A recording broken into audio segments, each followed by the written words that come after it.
மேற்கு தொடர்ச்சி மலைப்பகுதிகளில் பெய்து வரும் தொடர் கனமழையால் உடுமலை அருகே உள்ள கோடந்தூர் மலைவாழ் மக்களின் கடைகள் மற்றும் கடைகளில் இருந்த பொருட்கள் வெள்ளத்தில் அடித்து செல்லப்பட்டுள்ளது.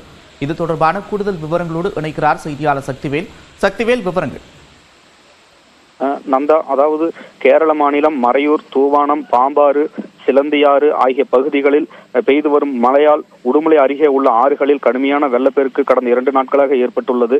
இந்நிலையில் திருப்பூர் மாவட்டம் உடுமலைப்பேட்டை அருகே மேற்கு தொடர்ச்சி மலை பகுதி அடிவார பகுதியில் அமைந்துள்ள கோடந்தூர் மாரியம்மன் கோவில் பகுதியில் கோடந்தூர் பகுதியைச் சேர்ந்த மலைவாழ் மக்கள் கடைகள் அமைத்து தங்களது வாழ்வாதாரத்தை நடத்தி வந்த நிலையில் தற்போது கடந்த 2 நாட்களாக பெய்த மழை காரணமாக ஆற்றில் கடுமையான வெள்ளப்பெருக்கு ஏற்பட்டதால் மலைவாழ் மக்களின் கடைகள் அனைத்தும் மற்றும் கடைகளில் வைக்கப்பட்டிருந்த பொருட்கள் அனைத்தும் வெள்ளத்தில் அடித்துச் செல்லப்பட்டது. மூங்கில் குச்சிகள், ஓலைகள் மற்றும் தாழ்பாய்களை கொண்டு சிறிய குடிசைகள் அமைத்து தங்கள் வாழ்வாதாரத்தை நடத்தி வந்த நிலையில் திடீரென ஏற்பட்ட இந்த வெள்ளப்பெருக்கால் அனைத்து கடைகளும் ஆற்றில் அடித்துச் செல்லப்பட்டதால் கோடந்தூர் பகுதியைச் சேர்ந்த மலைவாழ் கிராம மக்கள் மிகுந்த வேதனை அடைந்துள்ளனர். நந்தா,